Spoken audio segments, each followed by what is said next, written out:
This is episode 3 of the Pivot Play podcast. I'm your host, Adi Chandra, and I'm here with Ulzhan Zhaksybay. Instead of giving an introduction, I would like Ulzhan to introduce herself through different journeys that she's been through and different experiences that I think are very interesting for us to listen to and learn from. So, Ulzhan, very nice to meet you finally. Yeah. Adi, thank you very much for inviting for your podcast. I appreciate that. And it's really nice to meet you. I watched your few podcasts before, so it's really cool, and I wish you success on your start. So about myself, my name is Ulzhan. I am from Kazakhstan. I was born and grew up in Kazakhstan. So I did different things in my life, like sport, like professional sport, karate, football sometimes. So I've been very active kid when I was a kid. And I decided to go to aviation. So when I was 16 years old, I had to decide to go to university or to go to college. So, you know, in Kazakhstan, we have 9 classes, like 9... grades. Yeah, not 9 grades, yes, or 11 grades. Okay. So I decided after 9 grades, you go to college. After 11 grades, you go to university. Right. So I choose to go to university after 11 grades, and I choose aviation. So this choice was not like something what I dreamed about. It was something what I really think about, what would be interesting for me. It's actually this analysis built from my own, like, let's say, how I see my life in the future. So I did a big analysis on geopolitical situation, also about the need of this profession during different situations in life, for example, in war situation or some disease situation, which area will still continue working. Right. So I did like big list of pros and cons. So. And how old were you when you were doing this? 16 years old. I've been 16 years old. Okay. Because I graduated 11th grade when I was 17. So, yeah, I had like 1 year to think where I'm going to go. I see. Yeah, initially I wanted to be a pharmacist, but I was very bad on chemistry, and my teacher told me like, could you please don't choose chemistry? Wow. Yeah, because he was afraid that I will fail the exams. I was so bad on chemistry. Yeah, so I chose physics, and I chose aviation, maintenance engineering. I studied bachelor degree in Civil Aviation Academy in Kazakhstan for mechanical engineering. So, yeah, during my study, I had some like practical like times in airlines and some in one helicopter companies, and when I went to like practice, I really liked that. So I started my career as a engineer by technical documentation in Airworthiness department, but in parallel I wanted to be a certifying engineer. So I applied for type course for the helicopter. It was a Russian helicopter, Mi-8, MTV-1. Okay. So I studied for this type training, and I had on-the-job training on this helicopter as well. So I also worked as a mechanic on Agusta 119, Agusta 139. I've been working as mechanic only at my free time. Like, it wasn't like during the working hours. It wasn't your full-time job. Yeah, it was not my full-time. So what was your role at that first position? Yeah. Yeah, my first position in aviation, it was engineer by technical documentation. So I was actually responsible for taking care of the documentation, checking the planning documents, just technical records controlling. Okay.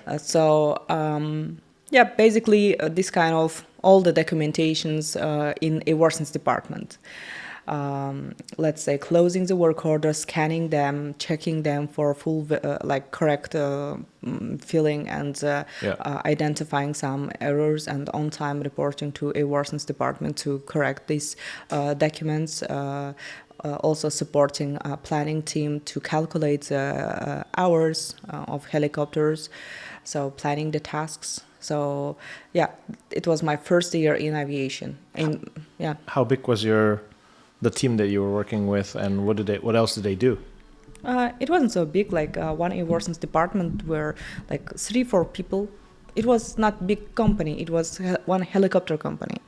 So we had like a fleet of 6 helicopters, if I'm not mistaken, if I still remember. Okay. Yeah. But was that with the agency, or was that with a company? It was company. A private company. It was air operator, like airline with but the for fleet. helicopters. For helicopters, yeah. Okay. Yeah. And what did they use the vehicles for? It was Mi-8 Russian helicopters. Right. Yeah, I started with these helicopters. They use it for civil purposes? Yeah, civil purposes. Okay.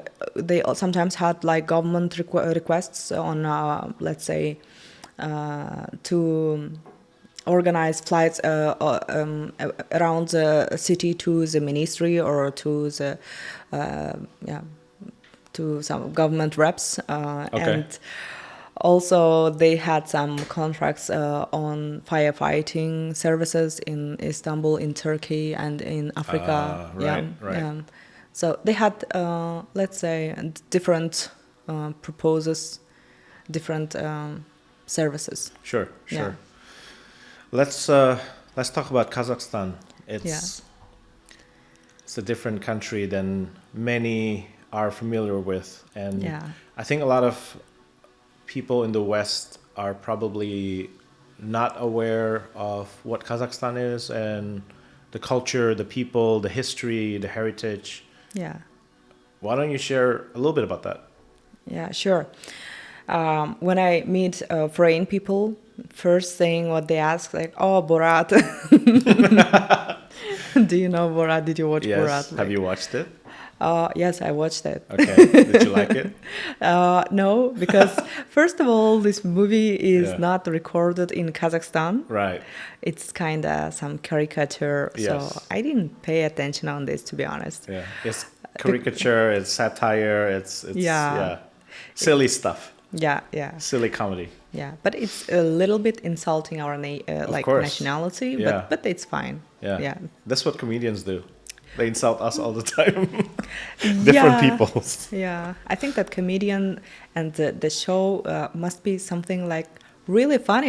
It's funny for everyone, including like the person on who you are making a fun. You know, not like only for some people. Yeah, I understand. That's the level of comedy, actually. Yeah, I understand what you mean. Okay, that's what they think about, but first some people who watched Borat, they know only about Borat when they hear Kazakhstan. Right. But Kazakhstan is one of the biggest countries, I would say, in the Central Asia. Yeah, I would say most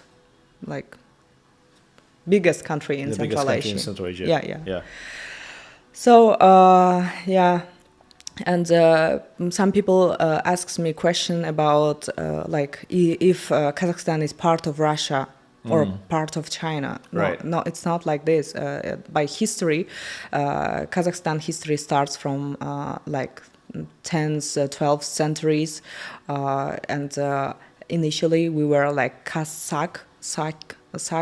It's let's say like a tribe.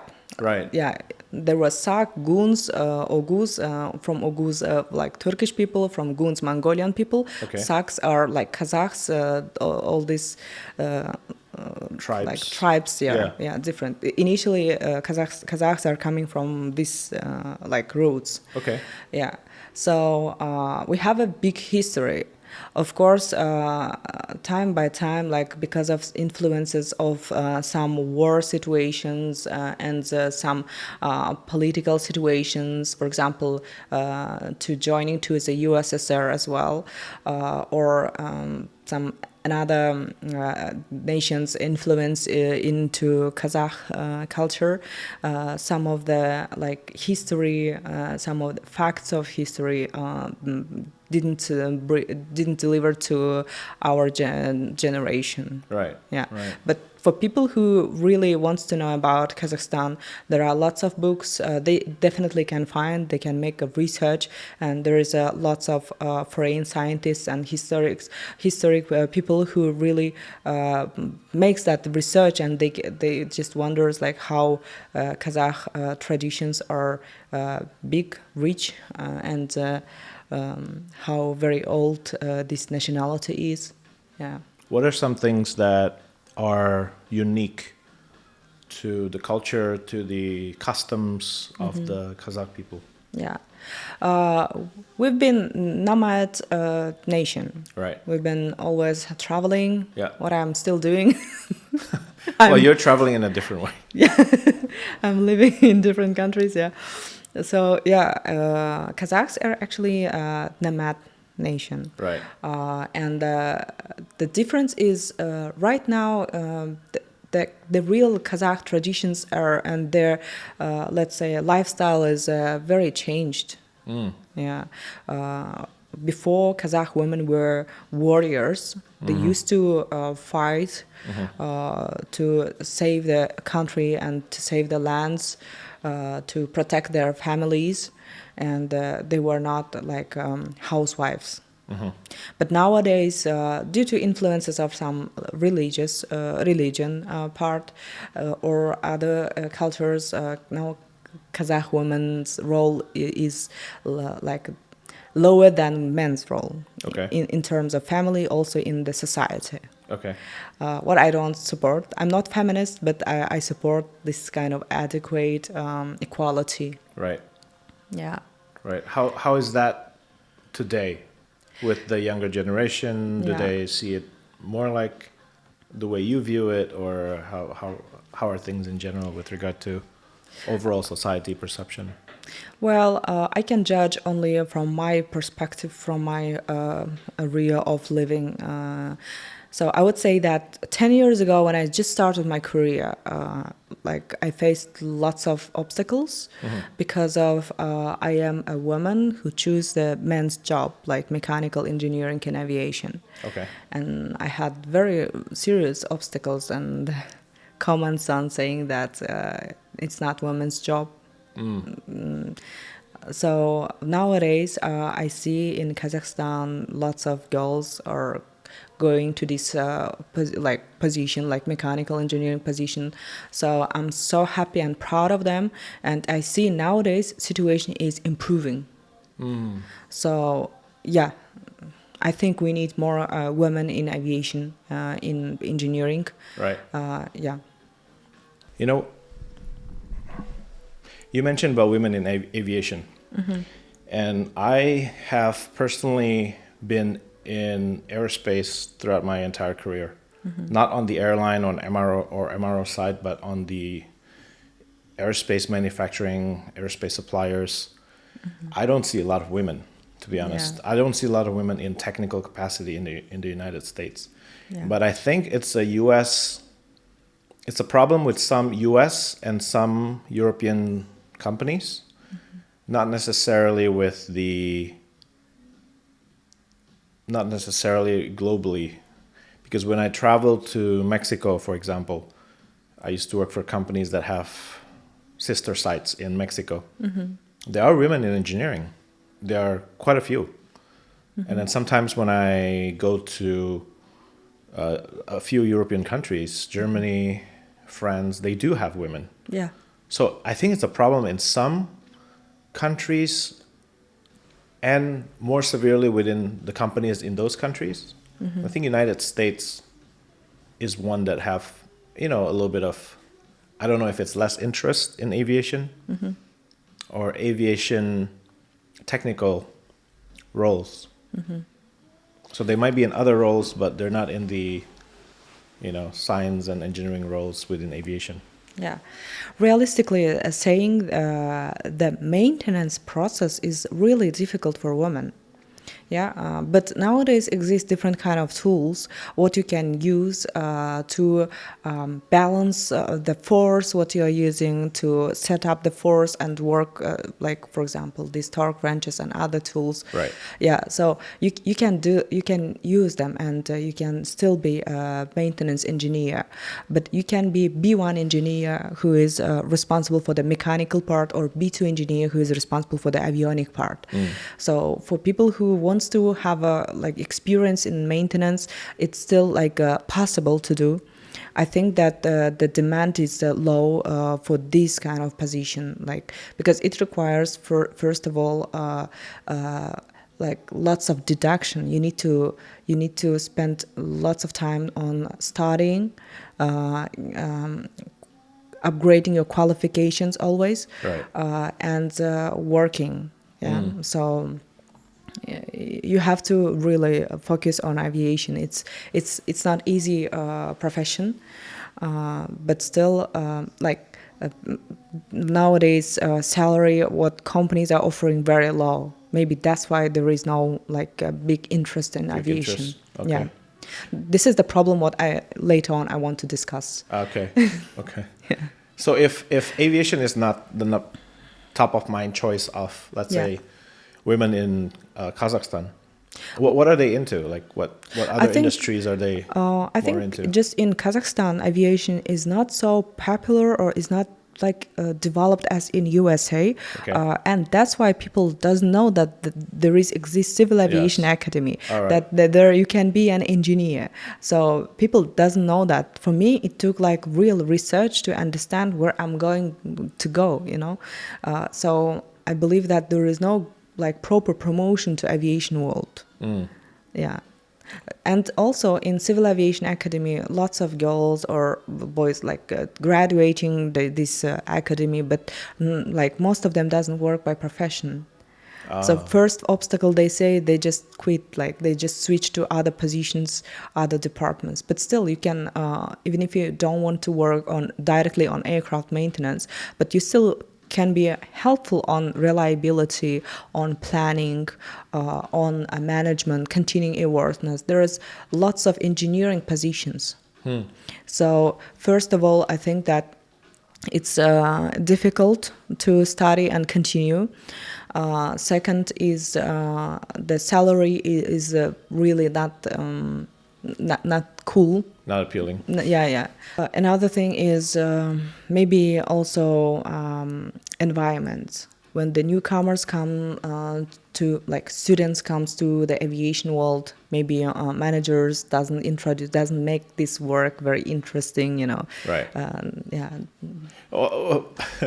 You say that because, you know, oftentimes when you hire the new hires, no experience, you just give them, you know, menial tasks. Exactly.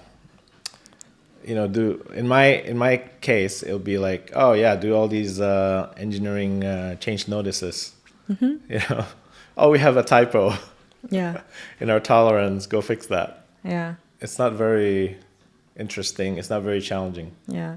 When I was going to practice, I worked with one like maintenance facility, helicopter maintenance. They used to, first of all, I started from washing the helicopter from in and out, what was interesting also.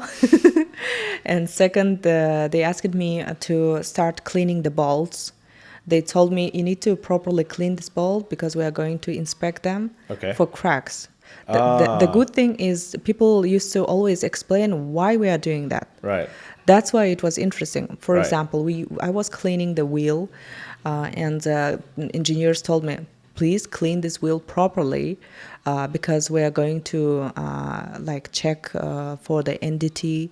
Right. And I was like, okay, what is NDT? And they were explaining this is non-destructive test, and this is the method it has this kind of different methods. Right. So about welding as well, one shop was doing the welding and they were explaining the types of welding. So like everything, like, because when I understood that this complex maintenance process makes this one helicopter to fly, and where my interest increased actually, regardless that salary was very poor, to be honest.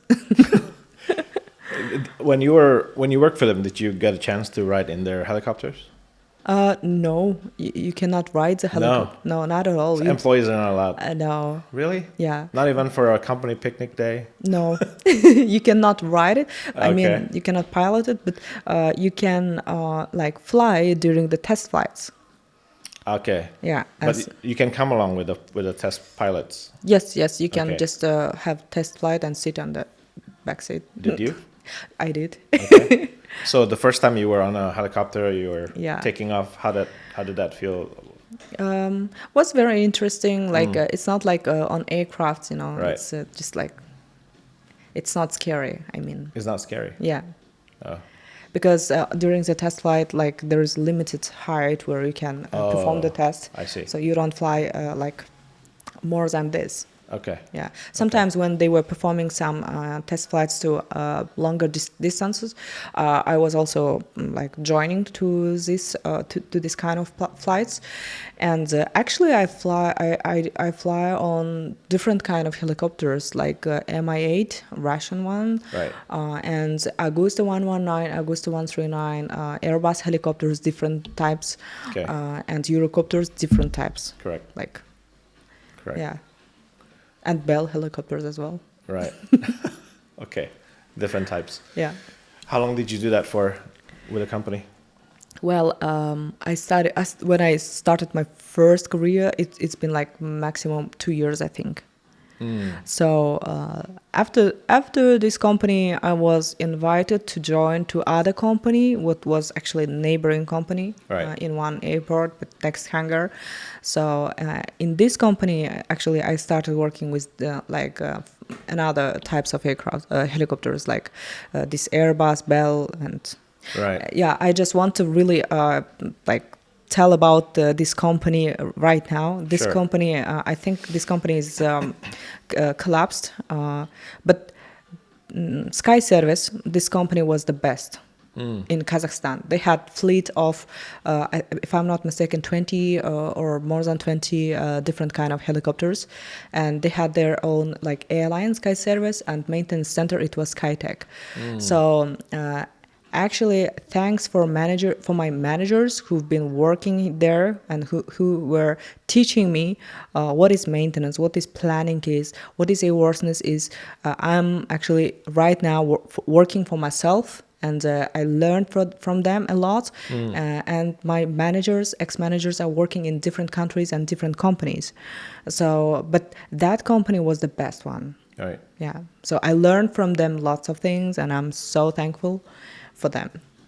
Yeah. Did you have a similar role in that second company or different? Different. I think I had like 2-3 positions in parallel. Wow. Because it was like small and yeah. because of everything is organized in this company, you know, the procedures set it up, everything worked properly, automatized. Like there was one person could handle different roles. So I've been like a technical records controller in the beginning, and after I was planning engineer and Right. planning manager, and in parallel continuing airworthiness engineer. So yeah. Can you explain airworthiness to regular folks that don't really know aviation? Yeah. What would be like the simplest way to explain what airworthiness mean? Yeah. Airworthiness, it's when aircraft can perform the condition of aircraft or helicopter to perform safe operation. For example, let's say your car. Right. You know that fuel like full. You know that wheels are okay. So you know the condition of your vehicle is fine. Right. And you know that you can drive this car safely. Okay. It's a little bit similar to aviation, like this airworthiness process. When you do all the requirements of the continuing airworthiness, it will allow you to perform like flights on your aircraft or a helicopter to perform safe flights. I see. And every aircraft has the certificates of airworthiness. Okay. What is actually renewed every 1 year. So if you perform all the requirements for this continuing airworthiness, you will have valid these certificates. So yeah, it's like a passport. So you have to renew every year. You have to make sure that you are in compliance exactly. on a yearly basis. Yeah. And who checks it? Airworthiness authorities. Authority of where the aircraft or vehicle is registered. So like the aviation agency of that country. Yeah, okay. Exactly. So so airworthiness condition, it means that this aircraft is fully safe to perform the required operation. Right. Yeah. So when you work in that environment, were there, I guess, gender bias or perception bias with you being a female working in those roles, and how did that get in the way, or how did that make your job more challenging? Yeah. It started from when I went to study at the academy, and some teachers were surprised that we have in the group like 4 girls who went to the aircraft maintenance academy, schooling. Yeah, to engineering. So is this like a university level type academy? Yeah. Okay. So, and teachers were telling to us always, you should just marry and give a birth, why you came to aviation.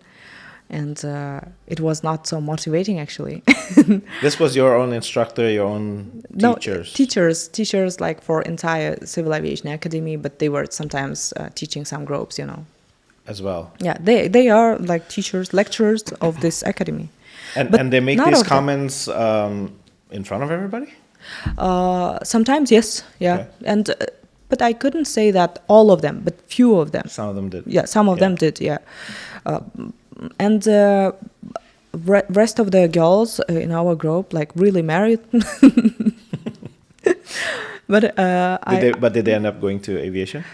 That's the thing, that they went to marriage and they just settled down in the family, and it was hard for them to build a career. Okay.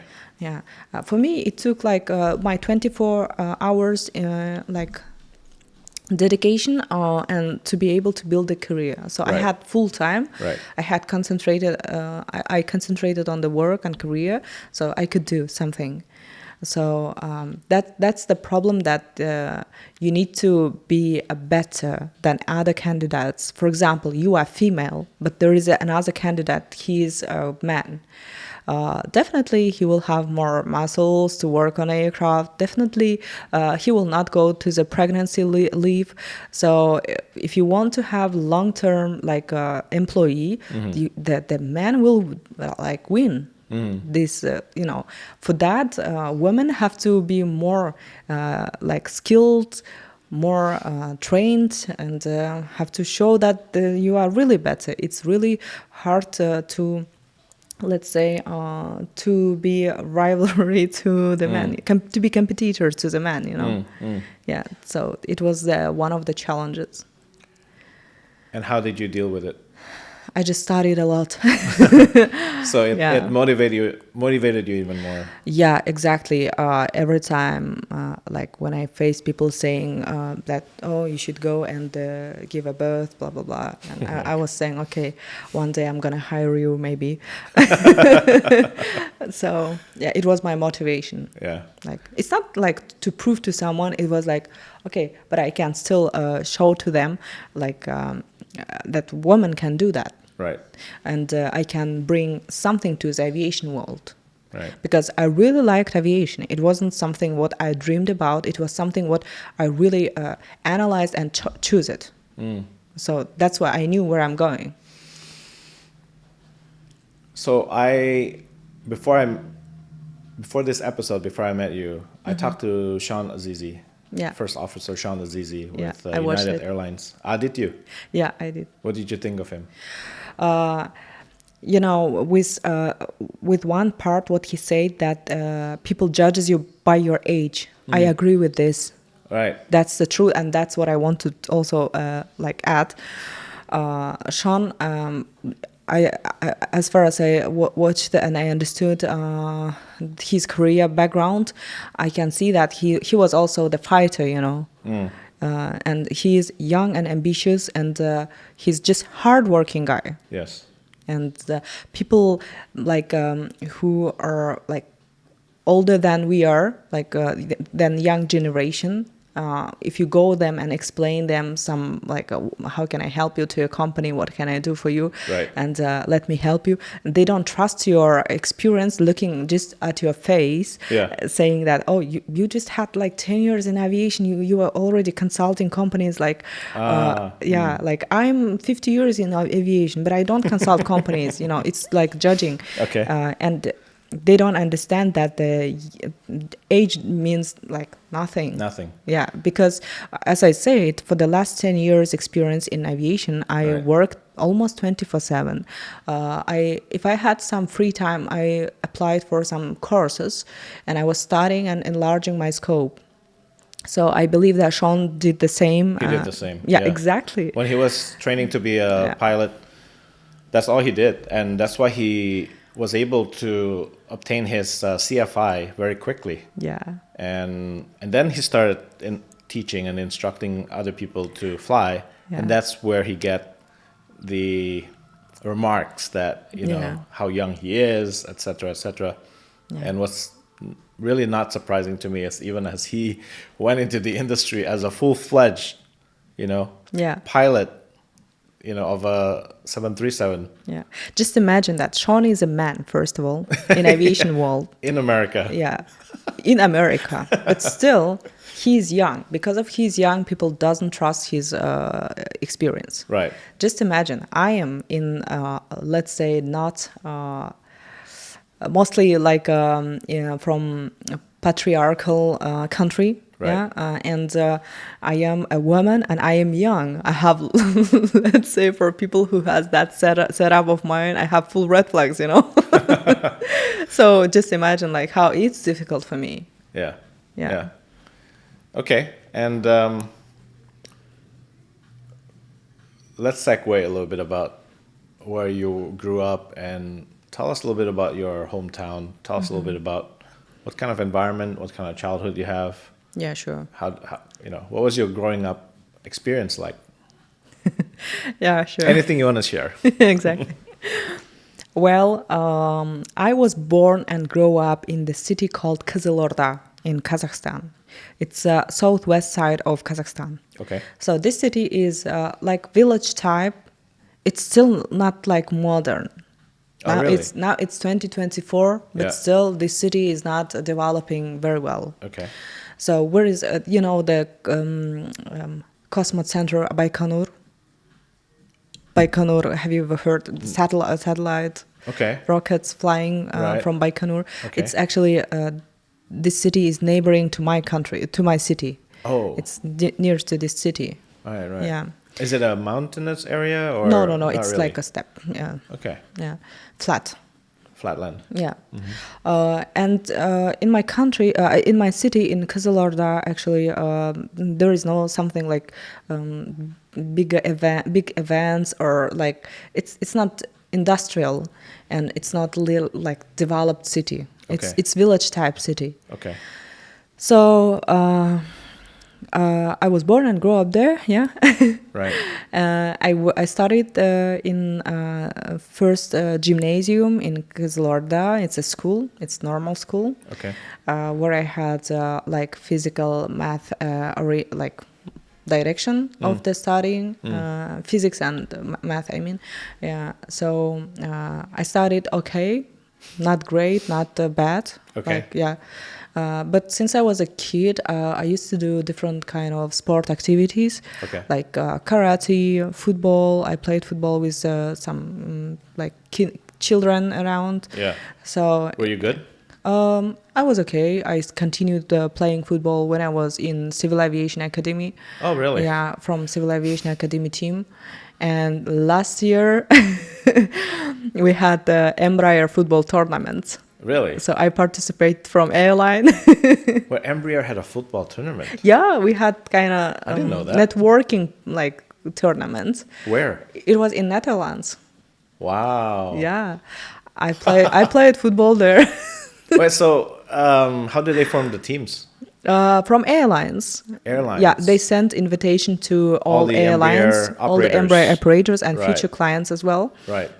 So they sent invitation, and from our airline, where at that time I worked with one airline in Kazakhstan. Okay. So I said, okay, I'll try. But at that moment, I already forgot how to play football, to be honest, because I didn't play since I was 18 years old, maybe 19 years old or something. Yeah, it's been like almost like 7-8 years I didn't play football. Okay, so you were part of your airline team, football team. No, there was not football team. There was just somebody who can travel to Amsterdam and play football, kind of. Ah, right. Yeah. Okay. There was not professional football team. It was actually a networking football tournament. I mean, not professional, but Not professional. were there other people that traveled with you from Kazakhstan? Yeah. It's they were from same airline. You're right, right. Yeah, and none of them could play football good, including me. Oh, Because I boy. forgot. We just went to meet people and to have fun. Yeah, it's You a know- networking. It's a social. Yeah. Just social event. networking event. Yeah. Were there other women that participated in the From other airlines, yes. football games? Yeah, okay. but from our airline, I was the only one. You were the only one. And they put me as a captain. Oh, really? Yeah, it was That's very good. They funny. trusted you. No, it wasn't like trust. It was like sarcasm, maybe. Really? I don't know. They just decided, okay, you are the only one woman. You'll be like. It's also kind of maybe sign of respect. Oh, that's good. Yeah. If that's okay. Yeah. It was funny. Yeah. We just had fun. Okay, so you love playing football growing up. Yeah. When I was a kid, I played football. I played. I did karate and also handball. Different things related to the sport. So is karate popular in Kazakhstan? Yes, it is. It is popular. Okay. Yeah. Why is that? I don't know. It just is. It just is. Yeah, it's there somehow. Yeah, karate and taekwondo, this kind of martial arts, they are popular in general everywhere. In Germany also, you can find the place where you can do the karate. What about Brazilian jiu-jitsu? Jiu-jitsu is also popular in Kazakhstan. Really? But Okay. in the place where I was living, there Yeah. was not jiu-jitsu. There was only karate section. I see. Yeah. I see. Yeah. So you did that. Why? How? I knocked the door. I said, I want to fight. Really, it was like this. Really? Yeah, I just saw guys fighting in white clothes, and Yeah. I went to the trainer. I said I want to participate as well. Yeah. So he told me, okay, you are very young. So after a couple of days, I think I went there with my father, and we had like officially start. Okay. Yeah. Well, he said you were very young. How old were you? I was, I think I was five and a half something. Wow. Almost 6, yeah. Okay. Yeah. So I found my. Were you the hobby. youngest? Were you the youngest in the in the club? Yes, I was. I was the youngest. Yeah, but I didn't have like a chance, to fully be into karate, fully be busy with the karate because I had to study as well. All right. Yeah, and I had to. I was studying most of the time. I was studying by myself in the library, learning languages. Since I was a kid, so it was kind of my hobby and interest. Because of in this city was really boring and nothing to do. I used to always play on playground with some kids, sometimes fight. Fight. Yeah, play football and karate. Okay. And because of I'm bored, but I'm very like person who is curious about many things. I spend most of my time in that small library. Okay. Yeah. So in your childhood, let's say when you were in grade school, of course you played sports probably with your friends, but what other games at that time did you play? Were there like children games in Kazakhstan? Yeah. But I don't know if I remember the names, Okay. but it's like a jumping with this, we called it in Russian like skakalka, like Skipping. skipping, Yeah. jumping, skipping. And also we used to play like ura. Ura, it's like a game where you just hit with the ball and the person Right. have to run. Yeah. Like, we just sometimes invented some games. Right. For right. example, we had very strange game. Okay. Like what? How can I say that the woman like socks, like Okay. long socks. Right. We used to tighten them Okay. because of it's very like flexible. Yeah. We were also jumping on this. I don't know what's the name of this. We called it, I think, rezinka. Like Okay. it's, Does Kazakh language have any similarity to other languages? I think it's a little bit similar to Tatar language. Tatar language, yeah. What is it? Tatar, it's in the territory of Russia, Ah. but their language is, I think it's like 70% similar to Kazakh language. I see. Yeah, and it's similar a little bit to Uzbek language. It's neighboring country to Kazakhstan. I see. Okay. And to Turkish language, some few words. Few words. Yeah. But not too many. Not too overlap. many, but if I speak with Turkish person and if I see what he's doing with his hands trying to explain, maybe I will understand this Turkish person. Yeah, and if I will pay attention. Right. Yeah. Okay. Yeah. Okay. What other things are unique to Kazakhstan? Tell me more about the country. What kind of industries they're into, and is it a stable country? Is it Yeah. How is it? Currently, in Kazakhstan, lots of investments from outside Okay. to the oil and gas industry. Okay. We have a rich oil and gas industry. Also, there is investment on buildings and some like shops and some small businesses as well. Agriculture is like fine in Kazakhstan. We have Okay. a big, large landscape for Okay. agriculture. Right. We have environment for that. What kind of is it livestock, or is it vegetation? All of them. All of the above. Yeah, Okay. animals Yeah. and agriculture in terms of these vegetables, also rice, salt, everything. Okay. Yeah, we Okay. have some this kind of resources. Both for internal as and export consumption. I think it's like for both, like Yeah. and internal and for export as well. Yeah. Yeah. Okay. And it borders Russia. We are bordering with different countries like Uzbekistan, Kyrgyzstan, Russia, China, Afghanistan, like not so close border, but almost. Yeah. By the way, the stan means what? Stan. I think it's coming from the USSR time, like Kazakhstan, Uzbekistan. But the definition, the meaning of the word "stan," I don't know. It's not coming from Kazakh language, as far as I know. Okay. Like Kazakh, Kazakhstan, Uzbek, Uzbekistan. It's something from USSR time, I think. Ah, okay. Yeah, Right. yeah. And so how do I guess what I'm trying to understand is, do they identify only as Kazakhs, or do some of them feel any, let's say, allegiance to Russia, have people, relatives in Russia, and how does that all relationship look like right now, post-Soviet Union? In Kazakhstan, living right now 113 different nationalities. Really? Yeah. And you can find in Kazakhstan German people who were born and living in German, like German nationality people. Okay. Uzbek people, Chinese people, Mongolian people, really from all over the world, like really some rare nationalities who you never heard and never met. Yeah. So we are living in with this amount of different nationalities and different religions in a peace.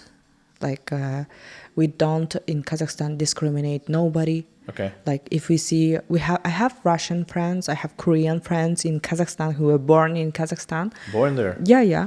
They're like grandfathers who were born and they stay there, and they are Kazakhstan citizen, but they are not Kazakhs. They are Russians, they are Germans or Koreans, different nationalities. And they went there because they found a career, found a business, found an opportunity there. and the family just decided to grow roots in Kazakhstan, basically. No, there most of the nationalities relocation. Most of the time, it's starting from the war. The war. Yeah, during the Second World War, some people relocated to Kazakhstan. Some, for example, some Korean people transported to Kazakhstan to just like for prison. And Kazakh people threw to them, for example, for people who were almost dying, that they were in the prison, Kazakh people were throwing to them like white stones. But white stones are called kurt. Okay. It's a milk product. Okay. So it's like a cheese, but hard cheese. Right. So they could eat them and survive. Wow. Yeah. So they were prisoners. Yeah, like they are not like prisoners. They are just like refugees. I see. Yeah. I see. Yeah. So different kind of history influences bring different nationalities to Kazakhstan, and they settled there. And in general, Kazakh people are very friendly. Yeah. And we are welcome to like many people, and we say, "Oh, be my guest."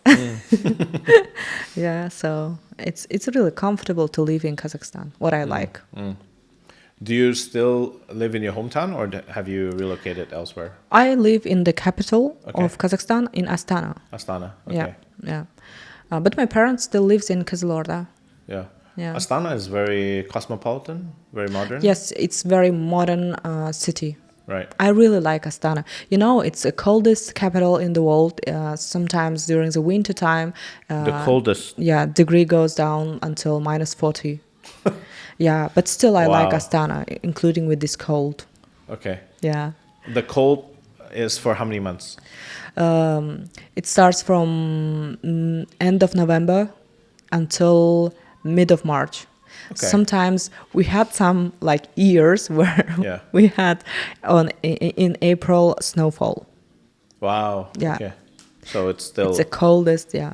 But the bad thing is sometimes during the summertime the temperature can go up to plus 38, plus 40. Like Wow. it's extremely but it's not so long, like only 1 month. So there are extremes. Yeah. Yeah. Okay. Yeah. And because of Kazakhstan, like territory is large, in different city, different climate, different landscape. For example, Almaty is surrounded by beautiful mountains, lakes. Yeah. In Almaty, really so beautiful. But however, this city is very crowded. Yeah. And like the air is exhausted, intoxicated, like polluted, lots of cars, lots of people. Yeah. Yeah. That's the previous capital, the older capital. Yeah. Okay. Why did they decide to move to Astana? I think because of the geopolitical situation, because Astana is kind of center of the Kazakhstan, like not center, it's like crowded, surrounded by other cities as well. So I think that's the reason. Yeah. Yeah. That if the war or something will start Astana, before they will come to Astana, to the main city, like Astana is more protected. Yeah, more protected by, I think, geopolitical just decision. That's interesting, because there are countries that have moved capitals in the past. Yeah. You know, even Japan, China, they have moved capitals. Yeah. My birth country, Indonesia, is also moving their capital from Jakarta to a new city, a brand new city that doesn't exist. They call it Nusantara. Nusantara is in the Borneo island. So they're moving even to a different island, from one major to another major island. And it's a full-time job, you know, developing a whole city to become your capital. Yeah. But they had to do it because Jakarta is also overpopulated, and because of the water system from the Dutch colony era, the city is not very well functioning from water. It gets flooded all the time when there are heavy monsoon rains. and they say the whole area is sinking slowly but surely. So they want to move to, I guess, a better capital. Yeah. So they just built a new capital in the middle of nowhere in the jungle. They clear a lot of trees and they're building up a brand new capital there. So Yeah. For example, the Qyzylorda, where I was born, it used to be also capital of Kazakhstan before. oh, that Yeah. city as well. Yeah. Yeah. So I was born in ex-capital. Okay. I lived in another ex-capital Yeah. in Almaty, where I studied, wow. Yeah. where I spent my student time. Yeah. And I moved to Astana, and I'm working and living there, like at the current capital. Nice. Yeah. Okay. You mentioned there are many nationalities, many different types of people who live in Kazakhstan. They come from different backgrounds. Would you say that's more diverse than the neighboring countries to Kazakhstan, or it's quite normal? I think it's more diverse because in Russia you can find, let's say, some Caucasian people from Georgia, Right. Yeah, but you don't often meet some rare nationalities, Okay. You don't find often people who are like Greek people from Greece. Like we have like all mostly nationalities. Oh, Yeah. okay. Yeah, and I think it's because of this how they feel themselves within the country, how they're treated. So in Kazakhstan, we don't discriminate none of the nationalities. As far as I see in my environment, I can confirm that. Okay. Yeah. Okay. And you speak Russian as well? Yeah, I speak Russian, Kazakh, Is and that English. both languages were taught at school? Yes, Kazakh language is our like native language Right. and first government language. Also, Russian language is a second language. Actually, Russian language is popular in Central Asia. Oh, okay. Like in entire Central Asia, people speaks in Russian. They understands Russian language. It's coming from the USSR time. Yeah, it's like an English language in Europe. But how about today? Children growing up, do they learn both languages, or Yeah. they do? Yeah, they do. Even on day-to-day activities at work or in family, sometimes we mix up with these two languages. At work, we mix three languages actually, including English. Yeah. So we are multilingual. I see. Okay. Yeah. And okay, let's take you back to your career progression. You've worked for those two companies, and then what happened then? Then I went to another company where I was invited when this company were going to close. This helicopter company was going to close. I went to another helicopter company as a continuing airworthiness engineer. I worked there 1 year. Okay. And after I went to airline, it was first time I was working in airline for the fixed wings, and I was hired there as a camo engineer. It's continuing airworthiness camo manager, continuing airworthiness manager. Okay. So after some time, I managed the position of acting technical director. Okay. Like camo manager plus acting technical director in the airline. This fixed wing is what aircraft? It's Q400 aircrafts. Okay. Yeah. Right. So It was Bombardier, and now it's back to de Havilland. de Havilland, yeah. Yeah. Yeah, during that time when I was working, I used to go to different business trips to support the base maintenance process as a technical representative of the airline and also as a manager. I used to check by myself all the base maintenance process, check everything, all the details. So these are heavy checks. Yeah, these are heavy checks. And for Q400, what is the schedule for heavy checks look like? It's like 8,000 flight hours. Okay. Yeah, 8,000 flight hours and 6-year checks and above. I see. Yeah. Okay. And did you enjoy this role? Yes, I did. I was just lucky that I came to that airline on time, to time, right position. Right. Because I had a chance to work with one of the top managers in aviation. He was from Bulgaria. His Okay. name is Plamen Atanasov. He was my CEO. So he was the airline CEO, and together with him, we worked on big projects like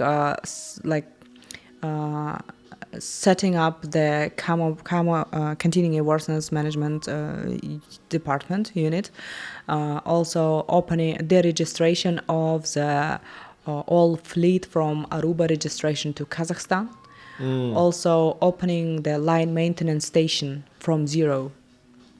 Were the aircrafts acquired from Aruba? No, these aircrafts actually Okay, we need to Yeah. close the door. that dog, The puppy's back. naughty dog.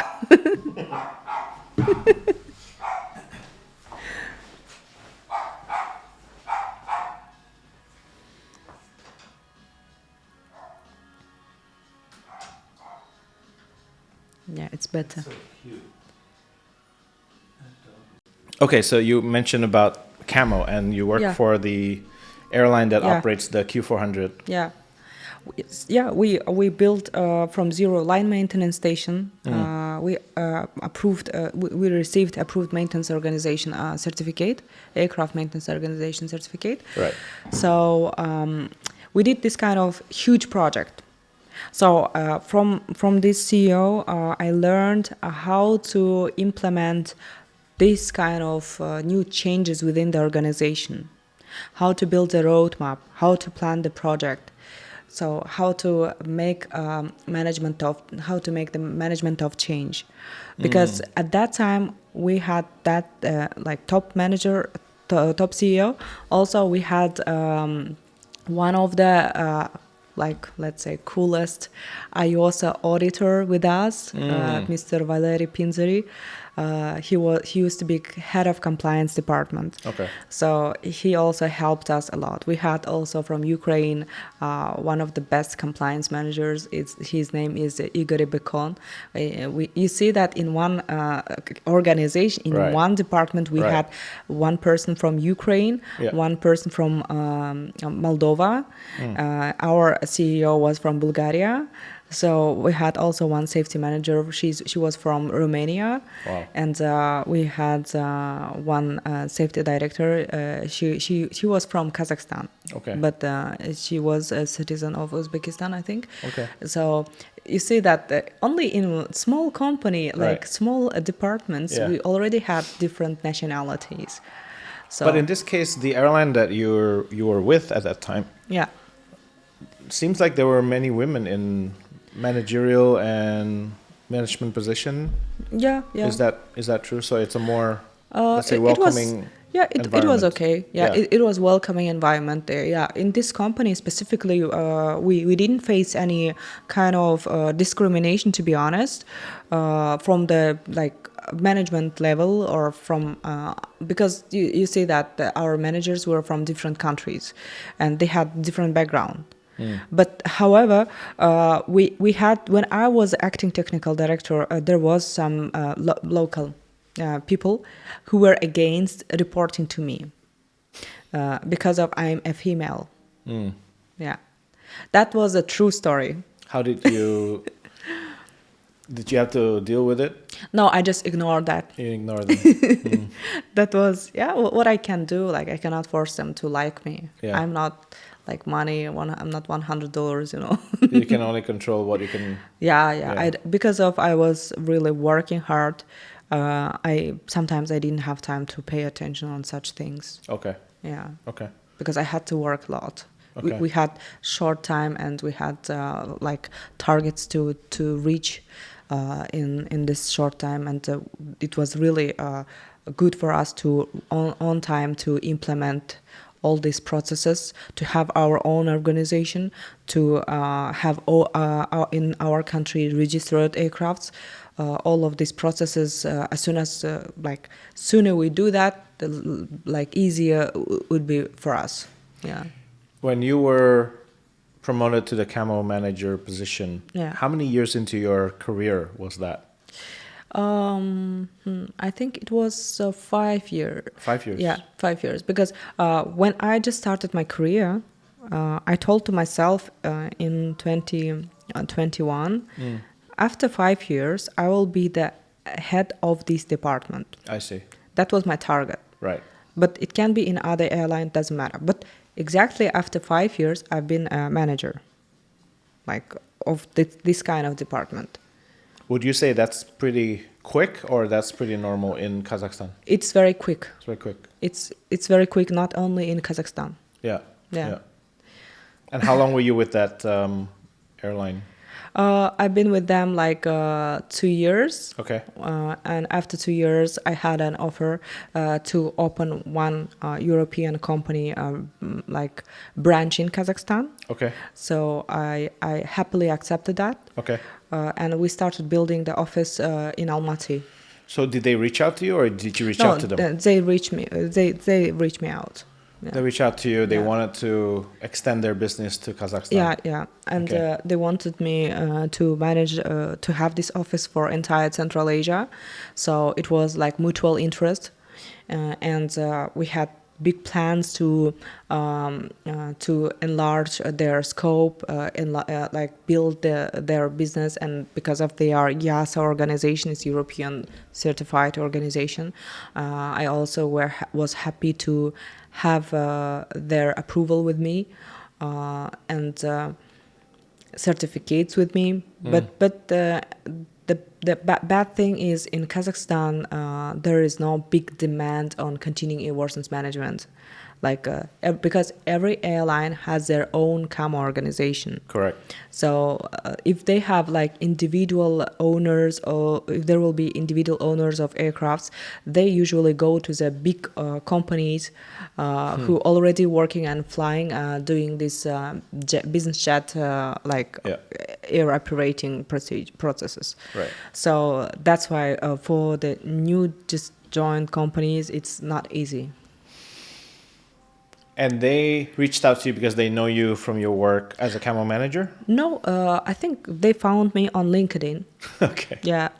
Okay. So the CEO of that company, he texted me and Wow. he said, would you be interested? Okay. I said, yes, because I'm always open for new things, So what does the company, opportunities. what was the company business model? What did they do? What kind of services they provide? They did continuing airworthiness management for business jets, Right. helicopters, camo services. But they wanted you to manage not just Kazakhstan, but Central Asia region. Yeah. So how But- many countries is that? All of the Central Asia countries like Kyrgyzstan, Azerbaijan, all like Uzbekistan, Yeah. like from the name of their company, I Yeah. could manage these aircrafts. Like if I would negotiate, if I would find the clients. Okay. Yeah. And so you work with them, you work for them. I started working with them. Also, we were planning to do the spare parts business. Spares, yeah. Yeah, Okay. spare parts also not like actual business, because most of the time airlines sources the parts from OEMs directly or through the parts base on other sources, and actually we just started working. But after like 6 months, due to some political situation, we mutually agreed to terminate the contract for some time period. Okay. So until in undefined time period. Wow. Yeah. And so you were out of job. Yes, I've been out of job and I went back to the airline. Okay. I called to my CEO. I said, I need a job. Okay. So he offered me a few positions, and I never worked as a compliance manager for continuing airworthiness. Okay. I always try to expand my scope.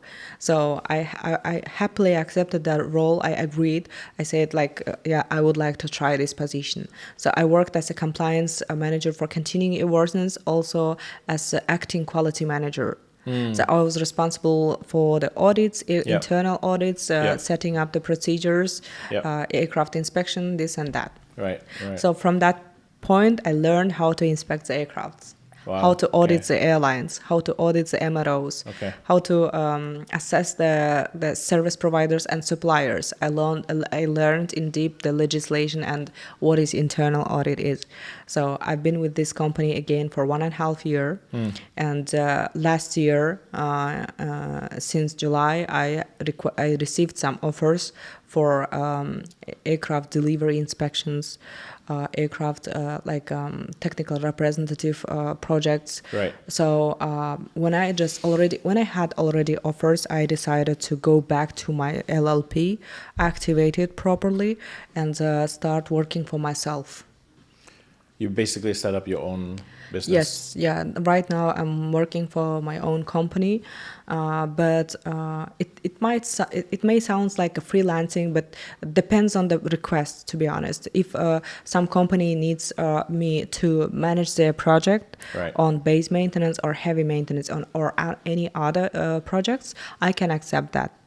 Okay. If I'm available. If they need me to audit one organization or carry out delivery or redelivery inspection or assessment of the aircraft condition, Yep. I can do that as well. So if they need me to consult on business implementation, new scope, new things implementation within to the scope or integration of the new type of the aircraft, so new scope. So I can help with this too. Right. Every time is a new project for me. For a lot of people, leaving a full-time job Yeah. and branching into a new career path is a daunting activity. It's a daunting decision Yeah. because they're leaving the comfort of a job that has Yeah. a regular paycheck Yeah. to one where you actually have to create that paycheck for yourself. Yeah. You actually have to get a client and a customer to trust you enough to give you that work. Yeah. What was that transition experience like for you? And was it difficult? Was it challenging? Was it scary? Was it fun? Was it exciting for you? How did that come about? And how many years have you thought about doing this pivot and actually just work for yourself? I had an idea to work for myself since the beginning of my career. Okay. I say, I always go to maximum when I think about something. I say, okay, what's the reason to start now this role, this direction, if I don't go to the highest position? Right. So since I was since I started my career, I say to myself, okay, 5 years to be a manager, and another 2-3 years to work for myself. Okay. It was So 5 years was all that you gave yourself Yes. before you have to. Yeah, but this before you want to start your own business. No, it was 10 years actually. Ah, right. Yeah. Ended up being 10. Yeah. Okay. So, but these 10 years actually not like something just 5 working days. It's been mostly 24/7, studying and working, studying and working always. Always. Yeah. So because I wanted to study different things like data science, project management, Right. even if it's simple courses like from Coursera, to understand the basic things in this field, Yeah. and implement them within the aviation. To look to aviation needs from different perspectives, Right. to try to find the tools what could simplify your daily tasks at Right. work, Right. and to develop aviation. That was the intention of my studying in different courses. Yeah. So 10 years before you start your own company, Yeah. so you start an LLP company. Yeah. You're doing it all by yourself, Yes. basically. Yeah. How do you get your clients? My first clients knew me from my role as a technical representative from airline. Okay. So these people were my first clients when they say to me, listen, we need your help.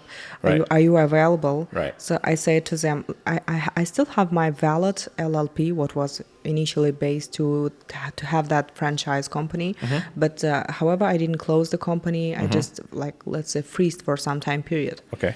So I just renewed it, and I offered them, I can provide services from my company. Right. So I can consult you, I can be a tech rep or project manager for you, for your projects. So first project, it was about aircraft redelivery inspection. It's assessment for continuing airworthiness condition and aircraft inspection. Okay. Afterwards, the client liked my work, and he told me, okay, next project is to be a technical rep for leasing company. This was like the second assignment, request. second project. Yeah. Okay. So So both of those were from your earlier contacts, people that you know. People who works with me, they know my work, they know me, and that's why they invite me, and I'm available. I try to be available for them, like depending on my time also. I explain them, So this kind of project leading, tech rep positions, and supporting the leasing companies or consulting them on some assessment of their, like, detailed tasks. So this kind of projects I cover, I offer this kind of services I offer. Also, my latest project is implementation of new aircraft type within the maintenance repair organization, Right. repair overhaul organization. So it's like it's big project. It's about to build a big, like, project plan, identify the milestone to achieve the, like, target. Right. Also, it's about calculating the budget needs, investment needs, also providing the return of investment details. So in this situation, I had to build this list, but the client chose only, like, one direction where I needed, where they needed my, like, deduction, where they needed my full support. So as a consultant, I usually provide all the risks and all the like milestone and points, and depending on the client's needs, because they know within the organization what they have and what they don't have. Right. So I focus on one direction and I provide the result on that direction. Okay. So yeah. Why don't they do this themselves? Why do they need your help? Because usually within the company, everybody is busy. Yeah, they are busy with the ongoing processes and ongoing projects. The implementation of new type or new things within the organization, it needs specific focus. So and to interact with the team members of this organization. So they need somebody who can spend a time fully focus on this target and to smoothly implement it within the organization. So I see. Yeah, you are the project manager as well. Allegedly, that's my title. So you know. Yeah, I know the pains of managing project programs. Yeah, and it's really difficult, to be honest. In different projects, you can meet different people. Yes. The difference between my project management and yours is you are in one company. Yes. You know your colleagues, but every time for me it's a surprise. It's a new team. New team. Every time is new team, new mentality, new country, new people. Right. So what are some of the negative experiences or worse experiences? Have you had any? Yes, I had. Have you? Okay. Yeah.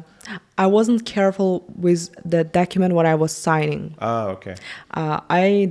That was a mistake, and I learned from my mistake. I didn't clarify my scope properly. Okay. I didn't clarify my working hours properly. Okay. That discussion was very short. On the phone, and later on, as my arrival, we signed the contract. So when I arrived, and then I had to do something out of my limit, my physical abilities. I used to work more than 24/7, to be honest. Wow. Yeah, that happened with me. But regardless, I told to myself, okay, that's my mistake. I did that mistake. I was not careful. Since I signed already, I'm going to do that. Regardless what. Yeah. Until I will fulfill my requirements. Yes. Right. If you agree, you have to do that. Yeah, that is true. Yeah. That is true. Yeah. But you learn from your mistake, and Yeah. you know. But I always take these things like a challenge, like a chance to see my limits, to see what else I can do. That's the thing that company, when you work with the corporate life, when you work with within one organization, Right. You don't identify your talents. Because you are living in your comfort zone, you are living with this one procedure set it up within the organization. But if you go start working with different companies, you see how other companies works, and so you try to get the best of them to your notes and say, okay, this is practical, this is good. So or bad things, this is not practical. Yeah. So You get through different experiences because Yes. every company, every team is different. yeah. And you help them become better, and you become better as Yes, you learn exactly. from both your mistakes and their mistakes. Yeah. And do you enjoy this more than what you previously did in your past Yes, positions? because in this kind of projects, you learn fast. And when you have a task, when you have a target, when you have a deadline, very short deadline sometimes, Yeah. you sometimes identify in yourself like super skills about problem thinking, analytical skills, Yeah. extremely works. Yeah. So you say, okay, you just start like being more professional, more skilled, it's like increases your immune system at work, I would say. Okay. Yeah, it's challenging, but it's really interesting. Do you still work like crazy hours? Like In every long project, hours? yes. Yeah. Usually I take projects for 1 and 2 months or 3 months and rest like 1 month. Okay. Yeah, if I need that rest. Right. Yeah. I would like to also share about some company name, because some people might say that, yeah, it's called Supreme Aero Support, but because of it's called like Supreme, people might be like laughing. Why it's Supreme? That's actually the name of the company is my target. Okay. To be able to provide after some years really supreme, and people will say that's the thing, that the name is equal to service. Right. Also, I wanted in the future to have a bigger team. Right now I'm the only one, Yeah. but I can involve sometimes other aviation professionals within my projects, and I would like to have in the future some team who will be also supporting other companies, because since I'm working with different MROs, different companies, I'm interacting with really big amounts of people, and I know in which company who is the best engineer, who is the best sheet metal engineer, who is a good project leader. Right. I'm always in touch with these people. Right. If I need them, I can ask their support, at least to consult or to support by interacting in the projects. Right. Wow. So that's the idea, that your network is enlarging, and you can involve real professionals, because different people has different skills. Yeah. One person can be a great planner. Yep. One person can be a great engineer. One person can be a great finance. Yeah. So Yeah. Everybody has their own Yeah. strengths and skill sets. yeah. Now, I'm sure when people come on the podcast, some of them might just stumble upon it by accident, but some might be people that want to do their own pivots, might want to do their own big change in their career, moving from being an employee to being an employer. Yeah. What would be your advice for these people, whether they're 10 years, 20 years into their careers? What should they do? What are some of the lessons learned that you have picked up for yourself that Yeah. you would advise? Yeah. First of all, I would say that you need to identify what is your best side. Okay. And also you need to know your weak sides. If you know your limits, you know where to work to destroy that limits, and to work on this. And it means that there is an obstacle, you just destroy that obstacle. You are enlarging your capability. You sound like a warrior. Yeah. Destroy your enemy, basically. No, not enemy. That but I mean that your weak side. Destroy your weak sides. Yes, yes. Yeah, because you don't need to be weak. I mean, in terms of professional, because there is lots of engineers or lots of like people who can be a consultant, but why they have to buy your service? What makes you unique Right. from others? Right. Like just because of you are good planner, okay, your audience for planning services required in aviation world will be very smooth, like very small. Right. If you have multi skills, you are good planner, good reliability engineer, or good airworthiness engineer, or good project manager, you can be like multifunctional. Right. So one day this one company invites you as a project manager, great. The second day maybe he will invite you as a consultant for the engineering. Third day he might invite you as a, let's say, a business planner. So like instead of checking, because of this company already knows you, they know your work style, it would be really great to work with you again. So what I'm saying is you need to enlarge your capabilities. You need to get out of your comfort zone. If this one of the jobs or like requires some business trip to some difficult countries, even you need to take that risk challenges and go there. Yeah.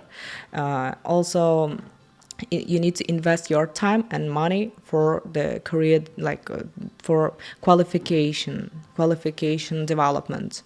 I study often.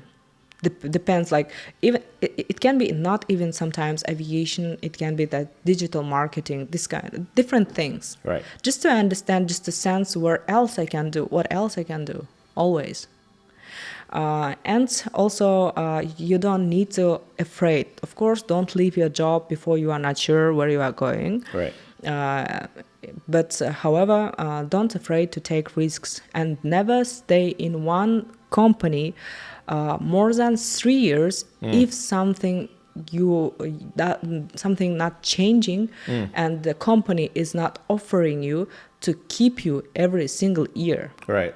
So if the company is promoting you, at least financially or positionally, then there is a reason. That means that you are treated well by the company. But if you're stagnant for 3 years, yeah, it's a problem. You need to leave. You need to find the company where you'll be treated well. And it's also like a little bit degradation, I would say, because you know only one company procedures, you know only one fleet, one company, but there will be one person who knows different companies and different types, and this person will be useful in the market more. Yeah. So more than you, yeah, because you know only one, and if you go out or something will happen with this company, you will be almost lost in the market. You will not easily adapt to other company. So going back to your previous career as a camo manager, do you have people reporting to you? Do you have a team? Yes, I had in camo team like 7 person, including me. It was 8. So you were a team leader. You were their manager. Yeah. What makes someone a good team leader? Good team leader. At that time, to be honest, I'm not sure if I was a good team leader, but it came to me like after like being camo manager, after being a technical director, it came to me later, and because I was learning still. How so? Why did you not think you were a good leader at that time? I don't know. I'm not often satisfied with my results because again. Oh, you had a high expectation of yourself. Yes. Okay. That's the thing that you are not ice cream seller. Yeah. You cannot make everybody happy. I like ice cream. Yeah. That's great. That's the thing that you can't make everybody happy. Right. You are manager. Your role is manage the team, manage the processes. That's a good analogy, a good saying. Is that like a common saying? No, I read it somewhere, this example on LinkedIn. Really? Actually. No way. Yeah, but it came to my mind like I said I agree with this. Ice cream sellers. Yeah. Everybody's happy with ice cream sellers. Yeah. But your role is manager. You need to sometimes to find a way to manage it adequately. Sometimes when people you need to a little bit motivate them in a good, also bad way. Push them sometimes because, Yeah. But you need to be the example of a good leader that people they see how you work and they want to work as well. Yeah. When I was camera manager, I used to work 24/7. That we had night shifts sometimes, and I had to also be on call during the night shifts. Do you spend time with them? Do you try to go out with them and hang out? Yes, we did a lot. Really? Yeah. A lot? Yeah. So you work hard and play hard. Yeah. Okay. I think that. What do you guys do in Kazakhstan to decompress from work? We go to karaoke. Oh, really? Yeah, I like karaoke. Is it popular over there? Yeah, it is popular. No way. Yeah. It's been popular. It's been for popular. a long time. Yeah. And we go to pubs, really? some dance things. Yeah. Okay. Do you dance? Yeah. What are your favorite dances, moves? With my colleagues, we go just to partying, to be honest. Sure. But in fact, I like bachata, kizomba, salsa. Okay. I'm not super pro on them, but I'm learning. You're learning. Yeah, as I said, I like to try things like destroy my obstacles and walls. Yeah. Like, I want to try everything. That's awesome. Yeah. So, yeah, what I wanted to say to people who wants to open their company, you need investment, of course. Yeah. You need to, because you are going to work for yourself, you need to hire people who will be supporting on accounting stuff, and you need to pay taxes. Right. You need to understand the taxes and all of them. If you work for a company, like the less problem. If you work for yourself, you have to be ready to work during the weekends, right? On tax reporting and other things. What I do, right? I'm actually living like very 50 years old man's life, but it's okay. So what is life like for you right now? So you work with the clients during the weekday, and then everything else is just your business logistics over the weekend, and time, a little bit of time for yourself, and things like that. And where else do you want to take this business? How do you want to expand it? What's your vision? Right now, I'm still exploring aviation market. Okay. In every company, I'm understanding the needs of companies. I'm trying to build another business plan. So let's see. Like I'm still like researching. I'm doing my research. Okay. Yeah. And your business is international. It's multinational. You can go anywhere. Yeah. I mean, a lot of places. Yeah. Exactly. Right. And are you thinking of expanding your services as well beyond what you're currently doing? Yes. For example, as I said, I know people all around the world, like many people I know from different countries. Sure. I know aviation people also. So, for example, if I cannot, for some reason, to go to, let's say, side of the Africa, I have people who can go and do the service from the name of my company. I see. So I try to do this kind of project arrangements as well. So about expanding my scope, right now what I'm doing is all the possible needs. If one company will come to me and say, listen, I want to open one facility, but I don't know I have money, but I don't know what to do. Right. Like I say to him, okay, how much money you have? He says this and that. Okay, what exactly you want to do within this company? I just want to have money, let's say. But I need, it must be something related to aviation. I say, okay, for this money, you can invest on this kind of equipment. Okay. You can invest this kind of manpower and approval. Right. It will take some kind of this time. If you want, I can provide you this investment price. What you need, the team who can do that, the time period, and I can lead that project on implementation and finding the clients for your business for your startup. So market analysis, Like, so when I say to companies like I can provide like consultancy service, it includes everything. Even if my scope sometimes can be limited for specific topics, I can find people whom I can hire for this project. Yeah. Let's say somebody wants to have helicopter flying like hospital like services, yeah. So I say, okay, great. Let me find the doctor who understands about evacuation, this equipments, what needed. Let me assess this with the OEM, if this helicopter manufacturer can support this modification. So I can involve from different people from different worlds to come to this business and to support it. That's great. And I think you already have a very clear vision of where you want to take this and where you want to take yourself in your career and in your business. As a last question, perhaps before we conclude, what would be your advice to the younger generation in Kazakhstan, elsewhere? Yeah. What would be your advice to them if they have a little bit of an interest in aviation, a little bit of an interest, maybe they're curious about it? What would be your advice? Before I will advise to younger generation, I would like to advise to the old generation, because right now people like aviation specialists, professionals are facing not good salary issues, not equal salary for their effort.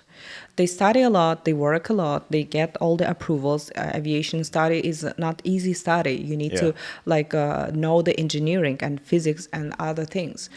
So this is, they also works with the some toxic like chemicals. They also risks with their lives, with their health, but they paid low. What is happening now in aviation world is because of this low salary and low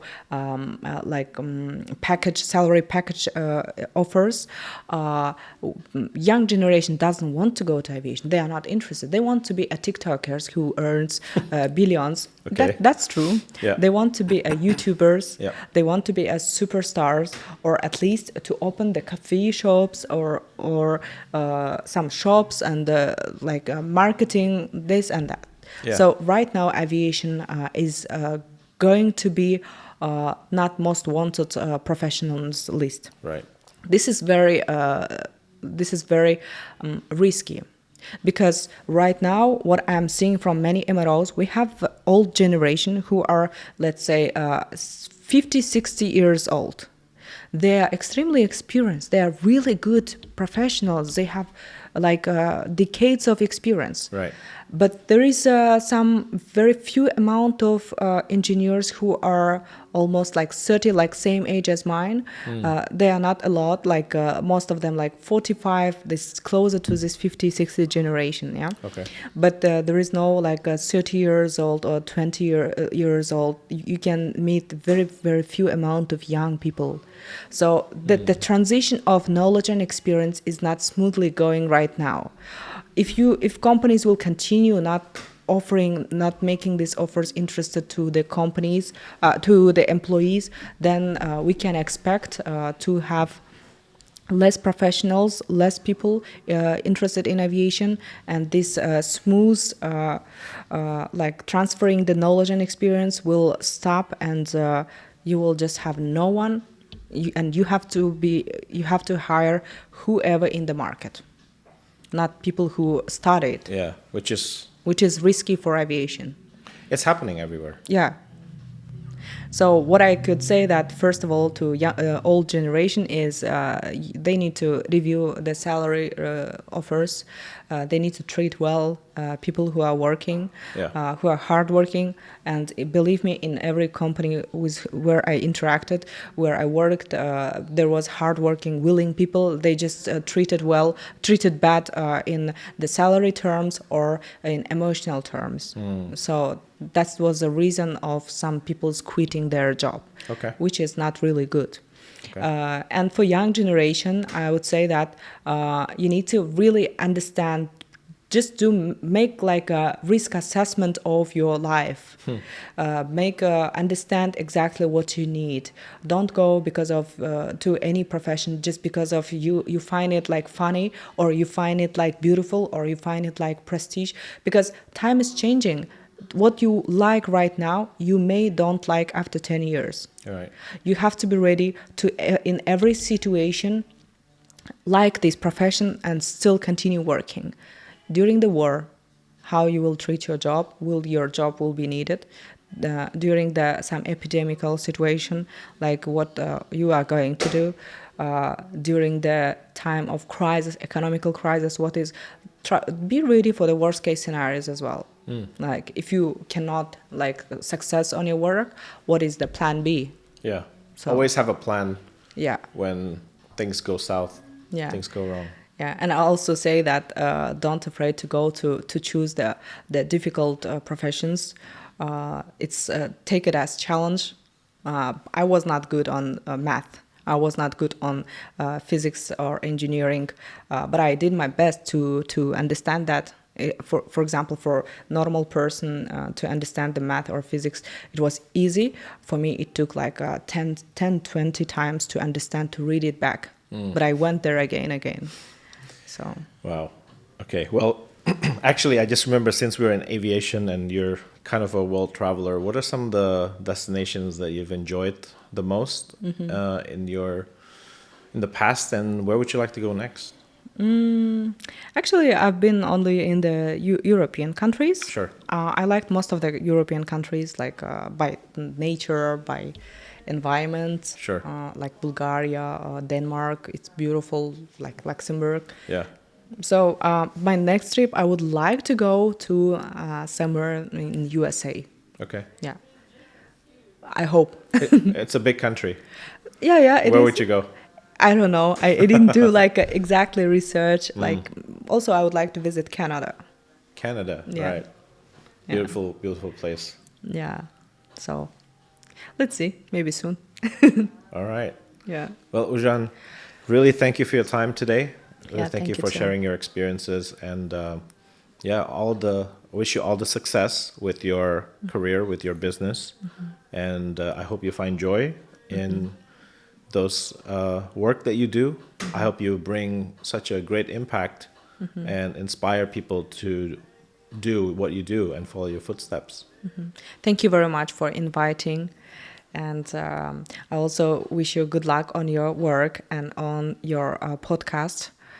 That's really cool. That I really wanted somebody to start interviewing aviation people and to talk about aviation in detail. Yeah. And you are doing that. That's really awesome. I just happen to know some of you, so I hope there will be more. Yeah, that's cool. All right. Well, Ulzhan, Thank you. till next time. Till next time. Thank you very much. Yeah, thank you.